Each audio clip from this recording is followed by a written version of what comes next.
Hi all, അസ്സലാമു അലൈക്കും. Welcome back to Silna's kitchen.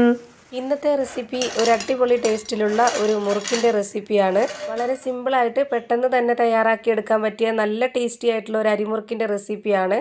അപ്പോൾ ഈ വീഡിയോ സ്കിപ്പ് ചെയ്യാതെ മുഴുവനായിട്ടും കണ്ടേക്കണേ, എന്നാൽ മാത്രമേ ഈ റെസിപ്പി എങ്ങനെയാണ് തയ്യാറാക്കിയെന്ന് മനസ്സിലാവുള്ളൂ. റെസിപ്പിയിലോട്ട് കടക്കുന്നതിന് മുമ്പായി എൻ്റെ ചാനൽ ആദ്യമായിട്ട് കാണുന്നവരാണെങ്കിൽ പ്ലീസ് ഒന്ന് സബ്സ്ക്രൈബ് ചെയ്തേക്കണേ. ഒപ്പം തന്നെ ഈ വീഡിയോസ് നിങ്ങൾക്ക് ഇഷ്ടപ്പെടുകയാണെങ്കിൽ ഒരു ലൈക്ക് ചെയ്യാനും മറക്കരുത്. ഇനി നമുക്ക് റെസിപ്പിയിലോട്ട് കടക്കാം. അപ്പോൾ ആദ്യം തന്നെ ഈ മുറുക്ക് തയ്യാറാക്കാനായിട്ട് ഞാനിവിടെ എടുക്കുന്നത് 250 ഗ്രാം കപ്പിൻ്റെ അളവിൽ 2 കപ്പ് അരിപ്പൊടിയാണ്. വറുത്ത അരിപ്പൊടിയിലാണ് ഞാനിത് ചെയ്തെടുക്കുന്നത്. വറുക്കാത്ത അരിപ്പൊടിയിലും ചെയ്തെടുക്കാം, പക്ഷെ അതിൽ വെള്ളത്തിൻ്റെ അളവ് വ്യത്യാസം വരും. അപ്പോൾ അത് നോക്കിയിട്ട് കറക്റ്റായിട്ട് ചെയ്തെടുത്താൽ മതി.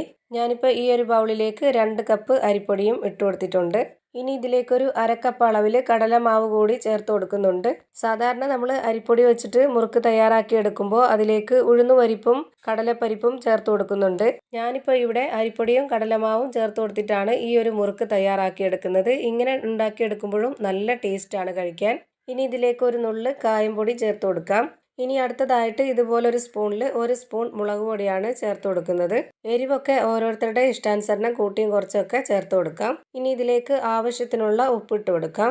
ഇനി ഇതിലേക്ക് ഇതുപോലെ 2 സ്പൂൺ അളവിൽ ഓയിലാണ് ചേർത്ത് കൊടുക്കുന്നത്. ബട്ടറും ചേർത്ത് കൊടുക്കാം. ഞാനിപ്പോൾ ഇതിലേക്ക് ഓയിലാണ് ചേർത്ത് കൊടുത്തിട്ടുള്ളത്. ഇനി ഇതിലേക്ക് മാവ് എടുത്തിട്ടുള്ള അതേ കപ്പ് അളവിൽ 1 കപ്പ് വെള്ളമാണ് ആദ്യം ഒഴിച്ചു കൊടുക്കുന്നത്. ഇനി ഇതൊന്ന് ഇളക്കി യോജിപ്പിച്ചെടുക്കാം. എന്നിട്ട് പോരാന്നുണ്ടെങ്കിൽ കുറച്ചും കൂടി വെള്ളം ഒഴിച്ചു കൊടുക്കാം. സാധാരണ മുറുക്കുണ്ടാക്കാനായിട്ട് നമ്മൾ വളരെ കുറച്ച് മാത്രം വെള്ളം ഒഴിച്ചു കൊടുത്തിട്ട് നന്നായിട്ടൊന്ന് കുഴച്ചെടുക്കുകയാണ് ചെയ്യുന്നത്. സേവനാഴിയിൽ മാവിട്ട് കൊടുത്തതിന് ശേഷം നമ്മൾ എണ്ണയിലേക്കിട്ട് ഫ്രൈ ചെയ്തെടുക്കുകയാണ് ചെയ്യുന്നത്. ഞാനിപ്പോൾ ഇതങ്ങനെയല്ല ചെയ്തെടുക്കുന്നത്. ഞാനിപ്പോൾ അതിനേക്കാളും കുറച്ചുകൂടി ലൂസായിട്ടാണ് മാവ് റെഡിയാക്കി എടുക്കുന്നത്. അപ്പോൾ അതിന് വേണ്ടിയിട്ട് ഒരു അരക്കപ്പ് വെള്ളവും കൂടെ ഇതിലേക്ക് ഒഴിച്ചു കൊടുത്തിട്ടുണ്ട്. ഇനി ഇത് ഒന്നുകൂടി നന്നായിട്ട് ഇളക്കി യോജിപ്പിച്ചെടുക്കാം. ഇപ്പോൾ നിങ്ങൾക്കിത് കാണുമ്പോൾ തന്നെ മനസ്സിലാവുന്നുണ്ടാവും ഇതിൻ്റെ ഒരു പരുവം. ഇതാണ് നമ്മുടെ മാവിൻ്റെ കറക്റ്റ് ഒരു പരുവം. മാവ് ഒരുപാട് ലൂസാക്കരുത്, ഇതുപോലെ കുറച്ചൊന്ന് കട്ടിയിൽ വേണം റെഡിയാക്കി എടുക്കാൻ. ഇത്രയും മതി. നമുക്കിനി ഇത് മാറ്റി വെച്ചേക്കാം.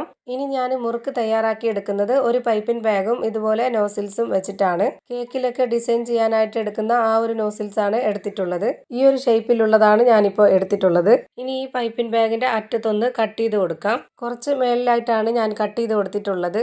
ഇനി ഈ ഒരു നോസിൽസ് പൈപ്പിൻ ബാഗിനുള്ളിലേക്ക് ഇറക്കി വെച്ച് കൊടുക്കാം. എന്നിട്ട് ഇതിലെ ആ ഡിസൈൻ ഉള്ള ഭാഗം പുറത്തോട്ട് നിൽക്കണം, എന്നാലേ കറക്റ്റ് ഡിസൈൻ ആയിട്ട് കിട്ടുള്ളൂ.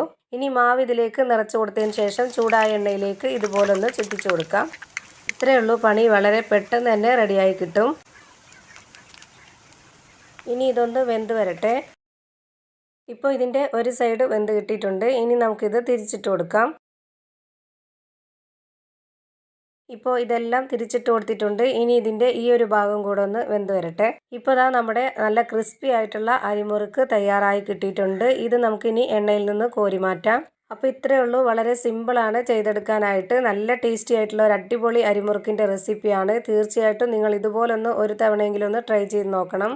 ഇതേപോലെ തന്നെ ഞാൻ എല്ലാ മാവിലും ഫ്രൈ ചെയ്തതിന് ശേഷം ഒരു പ്ലേറ്റിലേക്ക് മാറ്റിയിട്ടുണ്ട്. ഇപ്പോൾ ഇത് നിങ്ങൾക്ക് കാണുമ്പോൾ തന്നെ മനസ്സിലാവുന്നുണ്ടാവും എത്രത്തോളം നല്ല ക്രിസ്പി ആയിട്ടുള്ള ഒരു അരിമുറുക്കാണ് റെഡിയായി കിട്ടിയിട്ടുള്ളത് എന്നുള്ളത്.